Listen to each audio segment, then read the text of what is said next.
My involvement, my institute's involvement with IANPHI was since the very beginning, but my own involvement with IANPHI came in 2009 when I attended the first IANPHI meeting in Johannesburg. And at that meeting, I really found that it was a great opportunity to bring leaders from public health institutes together to discuss what I thought, initially I felt that, there was such a variation in where the leaders came from that we probably didn't have the same issues and the same problems. And then I came to realize that most of the issues were exactly the same. They were just different levels, different diseases, different conditions that we're working on. But if it was issues of surveillance, if it was issues of laboratory capacity, if it was issues of improved messaging, all these things were things that we, as across the board, across the 83 countries which make up IANPHI, felt were needed to be addressed. And so it was very nice to be part of this community of public health leaders where you share these different experiences, but you also shared solutions and best practices. And so you could learn from people who had the same experience maybe 10 years ago and had managed it in a different way. And you were able to see through these processes. And I think this has been the beauty of IANPHI. This has been one thing that has really helped our institute grow. But specifically speaking to the role IANPHI has played in strengthening NIMRI, IANPHI has strengthened NIMRI's capacity for non-communicable disease research. And it is through the support from IANPHI that we were able to get some people trained in the area of non-communicable diseases. And some of these people, one of them was actually an IANPHI mentee, and she ran the STEP survey, which looked at risk factors for non-communicable diseases throughout the country. And this is the data that we're using now for non-communicable diseases, for working on non-communicable diseases. And it was data that was very, very instrumental in building the country's non-communicable disease strategy. So we really have IANPHI to thank for all this input. So in terms of capacity building, I think that's an area of great strength. But I think the interaction of the public health leaders from the different countries, the different experiences, really makes IANPHI a very, very rich and a great institution in terms of learning and in terms of exchanging ideas.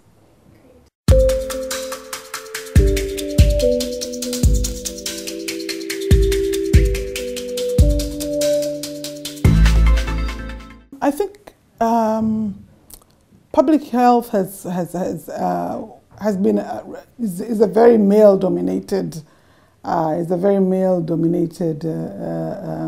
occupation, but as I've seen a lot of changes through the years, and they've not come without a cost. I think that lots of women leaders have stood up and kind of paved the way for women like me to also be able to pave the way for younger women who are coming in. It's not easy, but I think the more women there are, the more women get a seat at the table, so they say, the more easier it becomes for other women who are coming behind us to kind of get engaged and get involved without dealing with the politics of being a woman, just being a woman and being an endangered species in a group of men. So I'm really excited about the time in global health in general and public health, knowing that there is now there's a lot of opportunity and I've seen a lot of young women get involved, and I've mentored a number of young women who are really fantastic public health practitioners, and I look forward to seeing them become the next generation of leaders. What I would say to them is that I think it's just focus on what you do. I think once you start deviating and saying, I'm a woman and this is why this is not possible and this is why, if that has been, it's an excuse that it's sometimes can be overplayed. Yes, there are some issues which women have, which other women understand better. And so when mentoring women, I think there are issues. Women do have family, and there are issues like that, and they are real. And we shouldn't try and run away from the fact that you cannot be a public health practitioner because you have a family. We address that issue. We say, yes, your family comes first, and you have issues within that you'd like to address within your family. But then, how can we help you? How can we mentor you to be the best of what you are, and in the circumstances that you have? Initially, it was you had to almost pretend that nothing else existed except your work. And that is the lifestyle that some of us have had to lead to get to where we are.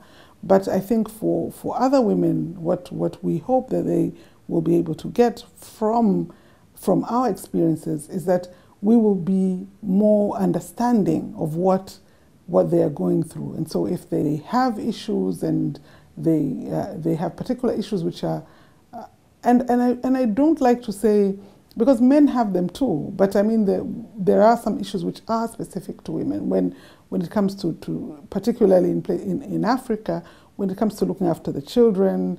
It's something that women are more engaged in. And so what I'm talking about here mainly is the life-work balance, and to try and encourage women to see that life-work balance. When you're a woman in a male-dominated field like public health, to try and look for that life-work balance is very hard. You just want to work and show that you're capable, and you want to do it, and you're going to do it. But for the women coming, the women that we're mentoring now, we're encouraging them that there is balance. There's life beyond work, and you can make the balance, and you can be a fantastic public health practitioner and scientist without having to make as many sacrifices. And the reason this has happened is because there have been women at the table.